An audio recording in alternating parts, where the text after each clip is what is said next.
Nani కాసరగడ direction లో అల్లరి నరేష్ హీరోగా, కామర్షి భాస్కర్ హీరోనిగా నటించిన మూవీ టోలే రైల్వే కాలనీ ఈ శుక్రవారం విడుదలైంది. ఎలా ఉందో ఒకసారి చూద్దాం. కథ విషయానికి వస్తే, అనాథైన కార్తీక్ ఫ్రెండ్స్ తో కలిసి ఓ రూమ్ లో ఉంటూ టిల్లు అనే పొలిటికల్ లీడర్ కు ఎలక్షన్ దగ్గరలో రావడంతో టిల్లు చెప్పిన పని చేస్తుంటారు. పక్కింట్లో ఉన్న అనురాధకి వన్ సైడ్ లవ్ చేస్తాడు. అనురాధ మంచి బ్యాడ్మింటన్ ప్లేయరు, కానీ డబ్బులు లేక పెద్ద టోర్నమెంట్ ఆడలేకపోతుంది. ఈ విషయం తెలుసుకుని కార్తీక్ డబ్బులు ఎలాగైనా సాయం చేయాలనుకుంటాడు. ఇంతలో ఒకరోజు టిల్లు దగ్గరికి వెళ్తే అక్కడ టిల్లు ఒక కవర్ ఇచ్చి ఎలక్షన్ అయినంత వరకు జాగ్రత్తగా దాచిపెట్టమంటాడు. అది దాచిపెట్టే క్రమంలో అనురాధ ఇంటికి వెళ్తే అక్కడ అనురాధ వాళ్ళ అమ్మ మర్డర్ గురై అంటారు. ఈ మర్డర్స్ ఎవరు చేశారనేది ఈ సినిమా కథ. కామెడీ సినిమాలతో అల్లరి చేసిన అల్లరి నరేష్ ఈ మధ్య కాలంలో సీరియస్ సినిమాలు చేస్తున్నాడు, కానీ సరైన ఇటు దొరకట్లేదు. పొలిమేర 2 సినిమాలకు డైరెక్టర్ వహించిన అనిల్ విశ్వనాథ్ ఈ మూవీకి స్టోరీతో పాటు స్క్రీన్ ప్లే మాటలు అందించడంతో పాటు ఇది వరంగల్లో పొందనా బాగ్ హౌస్ లో జరిగిన యథార్థ సంఘటన ఆధారంగా తీయడంతో దీనిపై మంచి అంచనాలు పెట్టుకున్నాడు అల్లరి నరేష్. ఈ సినిమా టైటిల్ కి ఈ కథకి ఏ మాత్రం సంబంధం ఉండదు. ఫస్ట్ హాఫ్ లో హీరో, అతని గ్యాంగ్ పొలిటికల్ లీడర్ కోసం పనిచేయడం, హీరోని ప్రేమలో పడడం, ఇదంతా చాలా బోరింగ్ గా సాగుతుంది.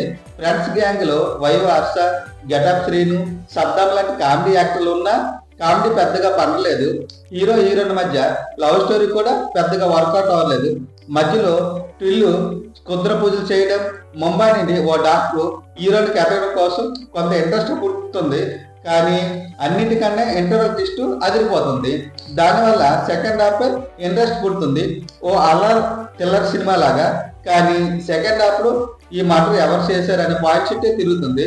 దీనిలో అర్రర్ కానీ పెద్ద థ్రిల్ కానీ ఉండదు. కొన్ని ట్విస్టులు మాత్రం బాగుంటాయి, మరీ ట్విస్టులు ఎక్కువ అయ్యేలాగా ఉంటాయి. క్లైమాక్స్ అయితే బాగుంటుంది. ఈ క్లైమాక్స్ గురించే స్టోరీ అంతా సాగదీసేలాగా ఉంటుంది.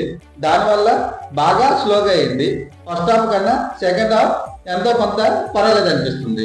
డైరెక్టర్ నాని కాసరగడ మరియు స్టోరీ స్క్రీన్ ప్లే అందించిన అనిల్ విశ్వనాథ్ ఆత్మ అనే కాన్సెప్ట్ ని తీసుకొని అర్రర్ టచ్ ఇచ్చి థ్రిల్ పంచే ప్రయత్నం చేశారు, కానీ పెద్దగా వర్కౌట్ అవ్వలేదు. స్లో స్క్రీన్ ప్లే పెద్ద దెబ్బతీసింది. ఇంకా బెటర్ గా రాసుకుంటే బాగున్ను. అందరికన్నా ప్రీ క్లైమాక్స్ లో సిండే భార్యగా వచ్చిన అభిరామి కాసేపు కనిపించిన చాలా బాగా యాక్ట్ చేసింది. తర్వాత కార్తీక్ పాత్రలో అల్లరి నరేష్, అనురాధ పాత్రలో కామర్షి భాస్కర్ల పర్వాలేదు అనిపించారు. టిల్లు పాత్రలో జీవన్ ఆకట్టుకున్నాడు. మిగతా వారు కూడా తన పాత్ర తగ్గట్టు నటించారు. పాటలు అంతంత మాత్రంగా ఉన్న music director Bheems second half బీజిఎంతో ఆకట్టుకున్నాడు. సినిమాటోగ్రఫీ నిర్మాణాలు బాగున్నాయి. ఎడిటింగ్ పై ఇంకా దృష్టి పెట్టితే బాగున్నాం. ఓవరాల్ గా ఈ సినిమా అయితే పెద్దగా ఆకట్టుకోదు. మన సినీ జాతర ఈ సినిమాకి ఇచ్చే రేటింగ్ 2.5 out of 5.